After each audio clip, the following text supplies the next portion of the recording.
ಅಶ್ವತ್ಥಾಮಾಚಾರ್ಯರು ದರ್ಭೆಯನ್ನೇ ಮಂತ್ರಿಸಿ ಪ್ರಯೋಗ ಮಾಡಿದರಂತೆ. ಆ ಕಾಲಕ್ಕೆ ನಾನು ಭ್ರೂಣಾವಸ್ಥೆಯಲ್ಲಿದ್ದವ ಸತ್ತೆ ಅಂತ ಒಂದು ಮಾತು. ಭಗವಂತನಾದ ಶ್ರೀಕೃಷ್ಣನಿಂದ ರಕ್ಷಿಸಲ್ಪಟ್ಟ ಕಾರಣ ವಿಷ್ಣುನಾಥ ಅಂತ ನನಗೆ ಹೆಸರು. ಚಂದ್ರ ವಂಶವೇ ಪರೀಕ್ಷೀಣತೆಯನ್ನು ಹೊಂದಿತು. ಇನ್ನು ಮುಂದಕ್ಕೆ ಯಾವುದೂ ಇಲ್ಲವೇ ಎನ್ನುವ ಹಂತದಲ್ಲಿ ಭಗವಂತನಿಂದ ರಕ್ಷಿಸಲ್ಪಟ್ಟ ಕಾರಣ ನನಗೆ ಪರೀಕ್ಷಿತ ಅಂತ ಹೆಸರು. ಕುಂತಿತನೇನು ಬದರಿ ಸೇರಲು ನಮ್ಮ ಹಿರಿಯವನಾದಂತಹ ಧರ್ಮಪ್ರಭು 4 ಮಂದಿ ತಮ್ಮಂದಿರ ಜೊತೆಯಲ್ಲಿ ದ್ರೌಪದಿ ಸಮೇತನಾಗಿ ಸ್ವರ್ಗಾರೋಹಣಕ್ಕಾಗಿ ಹೋದ.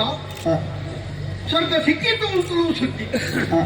36 ವರ್ಷಗಳ ಕಾಲ ಕೌರವಾವಸಾನದ ಮೇಲೆ ಅಧಿಕಾರವನ್ನು ಹಸ್ತಿನಾವತಿಯಲ್ಲಿ ನಡೆಸಿ ಮಗುವಾಗಿದ್ದಂತಹ ನನಗೆ ಪಟ್ಟವನ್ನು ಕಟ್ಟಿ ನನ್ನನ್ನು ಆಶೀರ್ವದಿಸಿದ್ದಾರೆ. 3 ಅಶ್ವಮೇಧಗಳನ್ನು ಮಾಡಿದ್ದೇನೆ ನಾನು. ಈರಾವತಿ ಎನ್ನುವಂತಹ ಸತ್ಕಲ ಪ್ರಸೂತೆಯನ್ನು ಮದುವೆಯಾಗಿ ಪುರುಷಾರ್ಥ ಚತುಷ್ಟಯಗಳ ಹಾಗೆ 4 ಮಂದಿ ಗಂಡು ಮಕ್ಕಳನ್ನು ಹೊಂದಿದ್ದೇನೆ. ಈಗ ಒಂದು ಆಶೆಯಾಗಿದೆ. ದಿಗ್ವಿಜಯ